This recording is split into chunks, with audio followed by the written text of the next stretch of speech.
ઓલપાડ તાલુકાના સાયણ ગામમાં જુલાઈ મહિનામાં બીજી વખત પૂર જેવી સ્થિતિ સર્જાતા ઓલપાડના ધારાસભ્ય મુકેશ પટેલે અસરગ્રસ્ત વિસ્તારની મુલાકાત લીધી હતી। અધિકારીઓ સાથે સ્થળ નિરીક્ષણ કરીને પાણી નિકાલ અંગે જરૂરી સૂચનાઓ આપવામાં આવી હતી। સુરત જિલ્લાના સાયણ ગામમાં ભારે વરસાદ અને ખાડીમાં પાણીની આવક વધતા ફરી એકવાર પૂર જેવી સ્થિતિ સર્જાઈ છે। જુલાઈ મહિનામાં બીજી વખત ગામ પાણીમાં ગરકાવ બનતા સ્થાનિકોને ભારે હાલાકીનો સામનો કરવો પડી રહ્યો છે।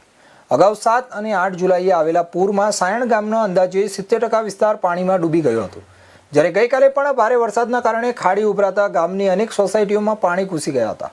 આ પરિસ્થિતિની ગંભીરતાને ધ્યાનમાં રાખીને ઓલપાડના ધારાસભ્ય મુકેશ પટેલે પ્રાંત અધિકારી અને માર્ગ મકાન વિભાગના અધિકારીઓ સાથે અસરગ્રસ્ત વિસ્તારોની મુલાકાત લીધી હતી। આ મુલાકાત દરમિયાન ધારાસભ્યએ અધિકારીઓને પાણીના ઝડપી નિકાલ માટે જરૂરી કાર્યવાહી કરવા તેમજ ભવિષ્યમાં આવી સ્થિતિ ન સર્જાય તે માટે કાયમી આયોજન અંગે જરૂરી સૂચનાઓ આપી હતી। આ બીજા તબક્કાને ખૂબ ભારે વરસાદ પડવાથી આ ઓલપાડના સાયણ ગામની અંદર ફરી પાણી ભરાયું હતું। આપણે જોયું છે કે માંગરોળ, કામરેજ આ બધા વિસ્તારોમાં જે વરસાદ વરસે છે એનું પાણી સમગ્ર ઓલપાડ થઈને નળિયામાં જતું હોય છે। આ વખતે ઉપરવાસમાં લગભગ 26 ઇંચ જેટલો વરસાદ પડ્યો અને ઓલપાડની વાત કરું તો ઓલપાડની અંદર લગભગ 11 ઇંચ જેવો વરસાદ છેલ્લા 2 દિવસની અંદર વરસવાના કારણે પાણી ભરાયું હતું। પરંતુ ઓલપાડની અંદર સાયણ ટાઉન વચ્ચે આવેલું છે, આજુબાજુ તમામ ખાડીઓ આવેલી છે અને એના કારણે સાયણની અંદર પાણીનો ભરાવો થાય છે। કીમની અંદર કાલે લગભગ 7:51 અમે શિફ્ટિંગ કર્યા પણ કીમની અંદર પાણી ઉતરી ગયું છે। કીમ નદીની અંદર લેવલ વધવાથી જે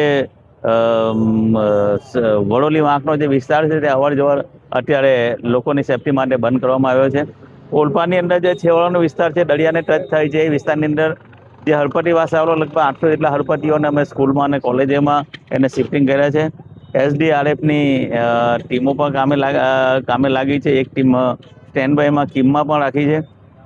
સાથે સાથે દરેક લોકોને અમે જમવાની 2 ટાઈમની જમવાની પણ એમની વ્યવસ્થા કરી છે અને તમામ મારા કાર્યકરો, સરપંચશ્રીઓ, અધિકારીઓ, તમામ તલાટીશ્રીઓ તમામને લોકોને કામે લગાડી દીધા છે અને કંઈ પણ મુશ્કેલી હોય તો અમે લોકોને સંપર્ક કરવા માટે હેલ્પલાઇન પણ અમે જાહેર કરી।